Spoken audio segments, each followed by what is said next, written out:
பெரிய கூட்டமாகவோ ஏதோ இல்லை, ஒரு 2 3 பேர் தான் வந்திருக்காங்க. 3 பேருன்றது சாதாரணமாக பார்டர் ஏரியான்றதுனால ஊடுருவல் ஆயிருவாங்க. ஊடுருவல் ஆயிட்டு அவங்க வந்து அதுவும் பார்த்தீங்கன்னா, ஜேஎன்கே போலீஸ் ட்ரெஸ்லேயே இருந்திருக்காங்க. அப்போ பார்க்குறதுக்கு மக்களுக்கு வந்து அது சந்தேகப்படிமான எதுவும் தெரியல. சந்தேகப்படியான ஒரு அறிகுறி தெரியல. இது வந்து ஆர்மிக்கு வந்து உளவுத்துறைக்கு வந்து இந்த இன்ஃபார்ம் பண்ணாதான் அவங்களால ஓரளவுக்கு கண்டுபிடிக்க முடியும். இல்ல ஏதாவது அங்க தீவிரவாத நடவடிக்கை இருக்கு அப்படின்னாதான் அங்க வந்து அத வந்து மானிட்டர் பண்ணுவாங்க, வாட்ச் பண்ணுவாங்க. அப்படி இல்லைன்றபோது அத வந்து இது இல்லாத தீவிரவாத நடவடிக்கை இல்லாத ஏரியா. அதனால வந்து அதுல வந்து பெருசா வந்து கவனம் செலுத்த மாட்டாங்க. 2வது இந்த மாதிரி ஒரு முக்கியமான ஒரு சுற்றுலா தலத்துல வந்து பாதுகாப்பு படையினர் யாருமே இல்லாத ஒரு சூழல் இருக்கிறத எப்படி பார்க்குறீங்க?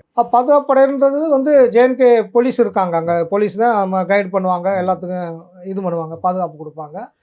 இதுவரைக்கும் அந்த மாரி அந்த ஏரியாவுல எதுவும் நடக்காதனால அங்க ரொம்ப பாதுகாப்பு ஆர்மி வந்து ஆர்மி யூனிட்டோ எதுவும் வந்து இருக்கு. கார்கில், புல்வாமா இந்த ஏரியாலாம் இதோட இந்த டிஸ்ட்ரிக்டோட பார்டர்ல டச் ஆகும். அனந்தநாக் டிஸ்ட்ரிக்டோட டச் ஆகுறது தான் இந்த லே லடாக் ஏரியா, கார்கில் ஏரியா இதெல்லாம் வந்து அந்த டிஸ்ட்ரிக்ட் 2 டிஸ்ட்ரிக்ட்லாம் டச் ஆகும். அங்கேலாம் கார்கில் ஆர்மி இருக்கு, லடாக்ல ஆர்மி இருக்கு. இந்த அனந்தநாக் டிஸ்ட்ரிக்ட்ல வந்து ஒரு சாந்தியான ஏரியா அப்படின்றதுனால அங்க வந்து பெருசா ஜேஎன்கே போலீஸ்ட்டே பாதுகாப்பு வந்து பொறுப்பை ஒப்படைச்சிருக்காங்க. ஆர்மி வந்து அதில வந்து கவனம் செலுத்துறது.